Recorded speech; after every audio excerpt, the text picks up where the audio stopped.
सखी सैया तो खूब ही कमात हैं, महंगाई डायन खाया जात है।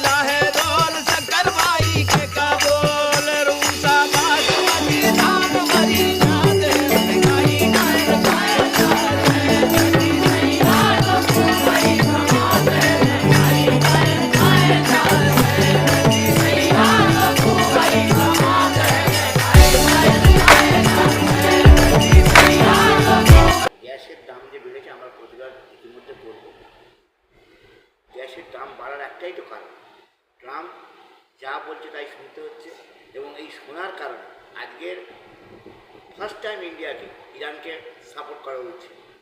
তা না করার ফলে যা যা ঘটনা ঘটার, গ্যাসের দাম বাড়বে, তেলের দাম বাড়বে, সাধারণ দ্রব্যমূল্যের হাই হবে, আরও হাই প্রাইস হবে। কারণ একটাই, কারণ যখনই তেলের দাম বাড়বে তখনই অটোমেটিক্যালি গাড়ির ভাড়া বাড়বে, পণ্য দ্রব্যের ভাড়া বাড়বে, সঙ্গে সঙ্গে সমস্ত দ্রব্যের হাই প্রাইস হয়ে যাবে।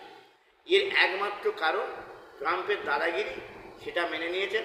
আমাদের দুঃখ হয় আমাদের ভারতবর্ষের প্রধানমন্ত্রী, যিনি 140 কোটি মানুষের নেতা, যিনি বলেন বিশ্ব গুরু, তিনি আজকে ট্রাম্পের কাছে একেবারে মাথা নত করে ফেলেছেন এবং আদানি আম্বানির ব্যবসা বাঁচাতে গিয়ে। তার ফলে আজকের এই দুর্ভোগ। কংগ্রেস যখন ক্ষমতা থেকে সরে যায় 2014 সাল, তখন 250 টাকা গ্যাসের দাম ছিল। তখন গ্যাসে সারা বিশ্বে আমরা জানতাম অপরিশোধিত তেলের ব্যারেল বই দাম বৃদ্ধি হলো, কিন্তু ভারতবর্ষে তেলের দাম বাড়েনি। যখন কমতে শুরু করলো সারা বিশ্বে, তখন হু করে তেল এবং গ্যাসের দাম বাড়লো। আজকের এসে দাঁড়িয়েছে 1100 টাকা। আমরা রান্নার গ্যাস কিনছি 1100 টাকার প্রায় কাছাকাছি।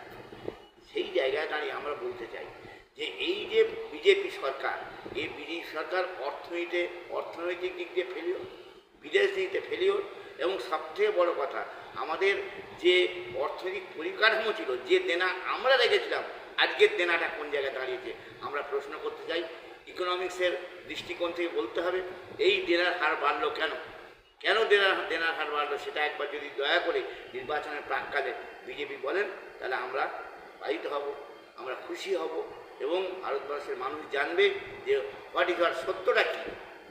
सखी सैया तो खूब ही कमात हैं, महंगाई डायन खाया जात। গতকাল আমাদের এখানে দক্ষিণ উত্তর চব্বিশ পরগনাতে এই জায়গায় দাঁড়িয়ে আপনারা নিশ্চয়ই দেখেছেন, নিশ্চয়ই পেয়েছেন সেটা, যে কংগ্রেসে জয়েন করেছে। এটা ঠিক বললেন না, আমার মনে হয় এটা ঠিক হলো না, সত্যের অপলাপ করা হলো, সত্যের দিকে পিছনে ঘুরে দাঁড়ানো হলো। আমার নেতৃত্বে মগরহাটে আপনার ছবি পেয়েছিলেন যে বহু তৃণমূলের প্রধান, তৃণমূলের পঞ্চায়েত সমিতির চেয়ারম্যান অতীতে, এবং তৃণমূলের দুবারের প্রধান, তৃণমূলের অঞ্চল সভাপতি, আমার কাছে ফটো আছে, আমি ফটো দিয়েছিলাম, সবাই মগরহাটে যোগ দিয়েছে।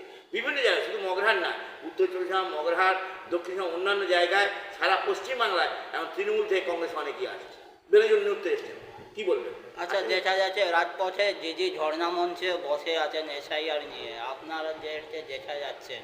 কে বলেছি? আমরা তো সি অফিসে সেদিন আন্দোলন করে এলাম, দিদির আগেই যখন 60 লক্ষ বাদ পড়ে গেল, আমরা সিও অফিসের সামনেই আন্দোলন করে এলাম। দেখুন, এটা নাটক, এই যে বসে থাকাটা নাটক, উনি তো অনেক কথা বলেন, অনেক কিছু বলেন। একটা কথা, ছোট্ট কথা আপনাদের বলি, হয়তো আমার বিরুদ্ধে কেস হতে পারে, কেস হলে আমি কালো কোট গায়ে দিয়ে নিজে এতে কোর্টে মুভ করবো।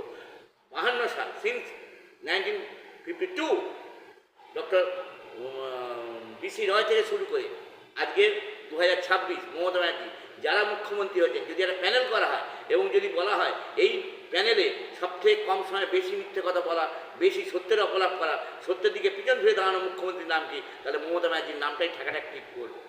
আজ পর্যন্ত যত মুখ্যমন্ত্রী এসছে, এত সত্যের অপলাপ, এত মিথ্যে কথা বলা, এত সত্যের দিকে পিছন ফিরে দাঁড়ানো আর কোনো মুখ্যমন্ত্রী আসেননি। উনি ওনার কাগজ ছিঁড়ে ফেললেন, দেখা গেল ওনার ভাইপার উনি প্রথমেই সে তার কাগজ জমা দিয়ে। এই যে আজকে রাস্তা দাঁড়িয়ে নাটক, এটা একদম নাটক। এই নাটক বাংলার মানুষ বুঝে গেছে, বাংলার মানুষ বুঝে গেছে। তা যদি হতো তাহলে বিজেপি যদি মনে করতো তৃণমূলকে সরিয়ে দিতে হবে, তারা ইতিমধ্যে অনেকেই অ্যারেস্ট হয়ে যেতেন। আমি নাম বলতে চাই না, অনেক বড় বড় নেতা অ্যারেস্ট হতেন, কিন্তু বিজেপিও চায় না তৃণমূলের এখান থেকে সরে যাক। বিজেপি জানে যে এখানকার যে অপদার্থ যে দল, যে সংগঠক যারা আছে, এদের দিয়ে বাংলা চলবে না। এবং বিজেপি এও জানে যে তারা বিপদে পড়লে তৃণমূল তাদের সমর্থন করবে, যার জন্য বিজেপিও চায় না এখান থেকে সরে যাক, আর তৃণমূল চায় না কেন্দ্র থেকে বিজেপি সরে যাক। তো বাইনারি পলিটিক্স।